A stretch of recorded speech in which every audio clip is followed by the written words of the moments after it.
पुरुषोत्तमपुर चोर गांव के डीजे राजकुमार दीवाना। भौजी पे नील सरिया देवघर नगरिया लचकी कमरिया।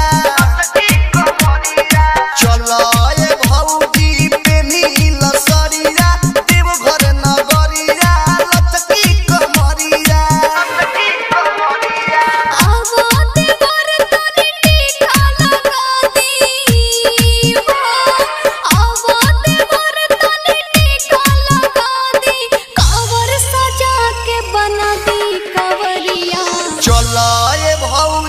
पे नील सरिया देवघर नगरिया लचकी कमरिया। चलो ये भौजी पे नील सरिया देवघर नगरिया लचकी कमरिया। बालाजी रिकॉर्डिंग स्टूडियो जादू। बड़े बड़े शहरों में से धूम मचाने के बाद अब आपके गांव में धूम मचाने आए हैं मुंगेर जिला के पुरुषोत्तमपुर चोर गांव के डीजे राजकुमार दीवाना। पुरुषोत्तमपुर चोर गांव के डीजे राजकुमार दीवाना। पुरुषोत्तमपुर चोर गांव के डीजे राजकुमार दीवाना। पुरुषोत्तमपुर चोर गांव के डीजे राजकुमार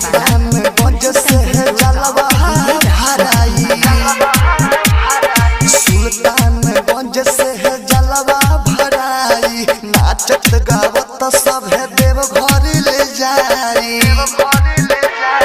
सावन महीना गुजेला जय जय हो।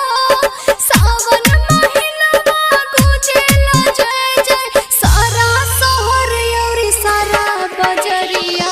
चलो ये भौजी पे नील सरिया देवघर नगरिया लचकी कमरिया।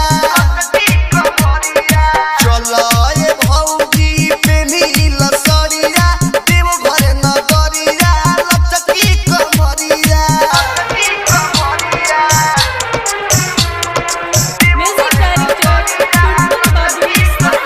डीजे राजकुमार दीवाना।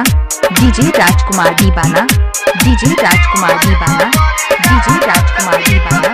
डीजे राजकुमार दीवाना।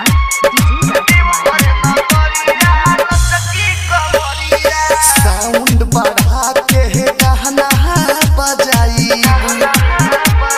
साउंड बढ़ा के गाना बजाई संगे संगे भौजी कमर हिलाई।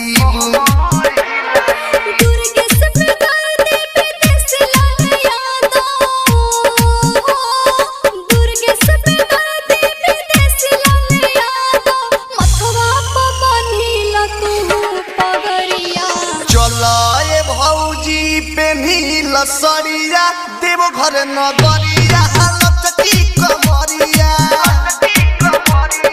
चलो ये भौजी पे नील सरिया देवघर नगरिया लचकी कमरिया। बड़े बड़े शहरों में से धूम मचाने के बाद अब आपके गांव में धूम मचाने आए हैं मुंगेर जिला के पुरुषोत्तमपुर चोर गांव के डीजे राजकुमार दीवाना। पुरुषोत्तमपुर चोर गांव के डीजे राजकुमार दीवाना। पुरुषोत्तमपुर चोर गांव के डीजे राजकुमार दीवाना। भौजी पे नील सरिया देवघर नगरिया। Mobile number 62 00 12 97 18।